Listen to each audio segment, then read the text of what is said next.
Bonjour à tous. Aujourd'hui, je voulais vous parler de la politique commerciale, des droits de douane de Donald Trump qui sont évidemment au cœur de l'actualité et qui montrent finalement l'impréparation et l'inculture, voire la bêtise économique de nos dirigeants qui sont incapables de réagir. En fait, tout le monde se dit déjà que Donald Trump serait complètement bête, qu'on ne s'attendait pas à ça. Il faut savoir que Donald Trump, il dit la même chose depuis les années 80-90, et Donald Trump a toujours la même façon de faire.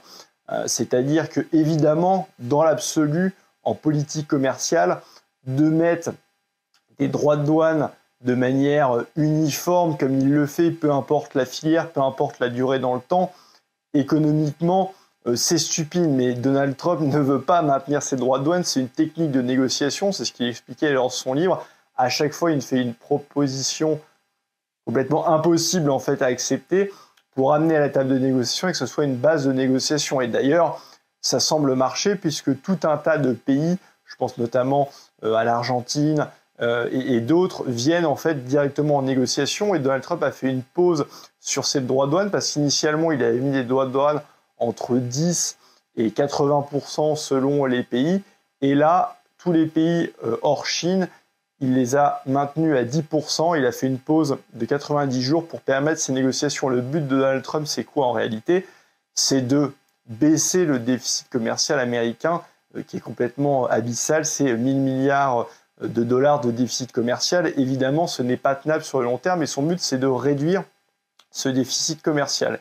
Et on voit que la seule guerre qui se maintient à l'heure actuelle, c'est vis-à-vis de la Chine, où vous avez finalement les États-Unis qui ont monté leurs droits de douane jusqu'à 145%. La Chine a répliqué aujourd'hui à 125%, tout en disant qu'ils ne bougeront pas plus les droits de douane, puisqu'à 125%, évidemment, les produits américains ne sont plus compétitifs en Chine. Mais je pense que via cette méthode, quoi qu'on en dise, quoi qu'on en pense, et la brutalité de la méthode, Donald Trump va arriver à ses fins, c'est-à-dire d'amener les gens à la table de négociation pour obtenir des avantages commerciaux pour les États-Unis.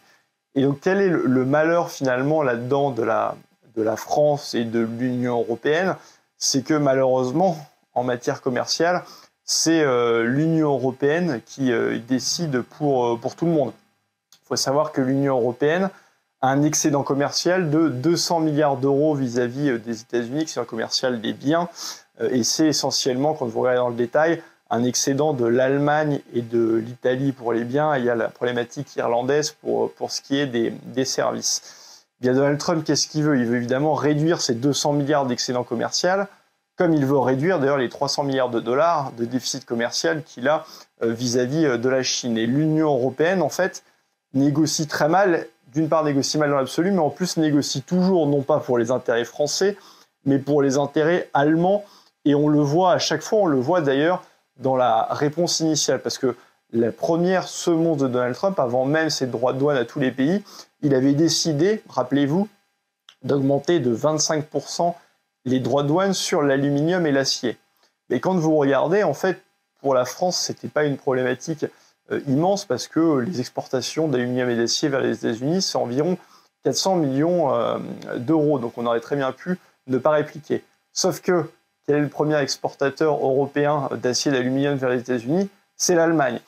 Et la Commission européenne, à l'époque, avait répliqué d'une manière complètement stupide et contraire aux intérêts français, parce que, évidemment, ils n'avaient pas répliqué sur l'automobile, parce que souvent, les droits de douane, après, vous êtes filière par filière et vous montez les droits de douane filière par filière.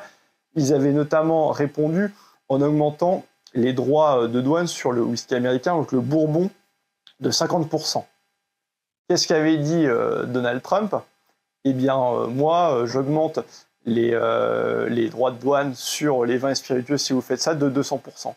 Sauf que les vins et spiritueux, en France, on exporte 3,6 milliards. Les États-Unis, c'est le premier client. Et évidemment, quand vous prenez les Allemands, ils s'en fichent, ils exportent environ 200 millions d'euros de spiritueux vers les États-Unis. Donc on voit bien que la Commission européenne réagit toujours en fait pour défendre les intérêts allemands. Et on l'a vu même après, puisque quand les droits de douane ont été annoncés, c'était 20% de droits de douane vis-à-vis de l'Union européenne. L'Union européenne s'est dit, on va évidemment répliquer. Comme je dis souvent, quand on parle de l'Union européenne, ce n'est pas la stratégie qui me fait peur, c'est le stratège, et c'est en l'occurrence Ursula von der Leyen. Eh bien, vous regardez en fait justement ce qui s'est passé, c'est la même chose là, sur la liste qui a été prévue. Alors fort heureusement, ils ont enlevé le Bourbon, parce que je pense que pour une fois, il y a eu un lobbying de la France vis-à-vis de la Commission européenne, donc ils ont enlevé le Bourbon. Eh bien, dans la liste qui était prévue là, avant négociation, il y a deux possibilités. En fait, la première possibilité que proposait l'Union européenne dans cette liste, c'était de taxer en priorité des produits agricoles et des cosmétiques dedans. Ce sont deux des principales filières d'export là aussi de la France. Et bien entendu, il n'y avait rien sur l'automobile, ils prévoyaient juste de taxer les motos. Donc on voit bien que même cette réplique-là, elle serait évidemment favorable à l'Allemagne et défavorable à la France. Et l'autre point, c'est qu'ils proposaient zéro droit de douane vis-à-vis des produits industriels. Ça favorise là aussi l'Allemagne, il ne parle pas du tout des produits agricoles. Ça favorise l'Allemagne, mais je ne pense pas que Donald Trump va accepter un accord juste avec zéro droit de douane sur les biens industriels. Pourquoi? Parce que quand vous regardez, en fait, il faut regarder dans le détail, les droits de douane collectés par l'Union européenne vis-à-vis des importations américaines, c'est uniquement 3 milliards d'euros. 3 milliards d'euros, c'est absolument rien quand vous comparez aux 333 milliards d'importations de biens des États-Unis, en provenant des États-Unis vers l'Union européenne, ou même par rapport aux 437 milliards de services d'importation américaine dans l'Union européenne. Et donc, ça ne compense absolument pas le déficit commercial dont je vous parlais tout à l'heure des États-Unis et de l'Union européenne, qui est de 200 milliards d'euros.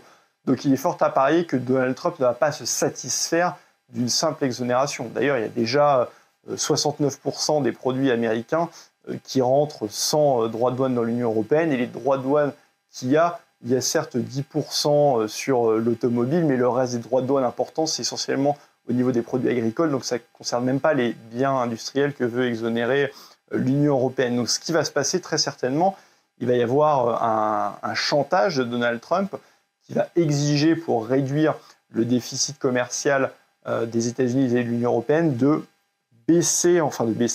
d'augmenter très massivement les importations de gaz naturel liquéfié américain, ce qui n'est pas une bonne nouvelle pour l'Europe, parce que c'est évidemment plus cher que le gaz russe qui était disponible avant par gazoduc, et même d'un point de vue écologique, on ne peut pas dire que ce soit la panacée, loin s'en faut.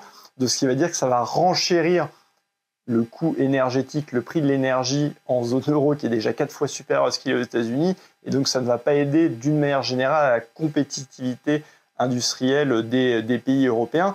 Et il y a un autre point qui montre la nocivité fondamentale en fait de l'Union européenne, le fait que l'Union européenne ait la compétence exclusive en matière commerciale.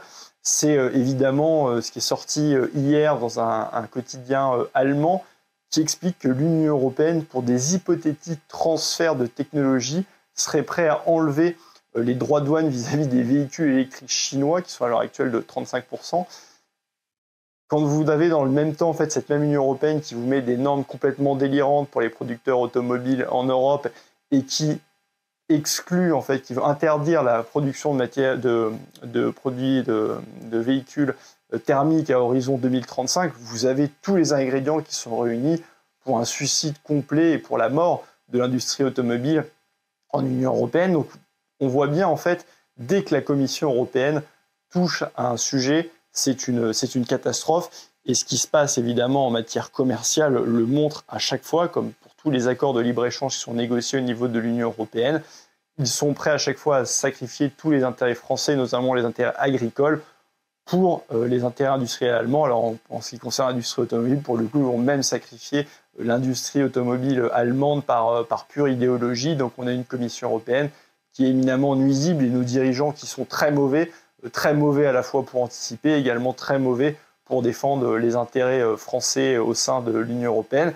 Écoutez, j'espère que cette vidéo et ce point d'actualité vous a plu. On va voir ce qui va se passer entre les États-Unis et la Chine, mais je pense qu'ils arriveront également à un accord. Si elle vous a plu, comme d'habitude, je vous invite à vous abonner sur tous les réseaux sociaux, et je vous invite évidemment également à adhérer à Reprenons le contrôle, et à aimer et partager cette vidéo.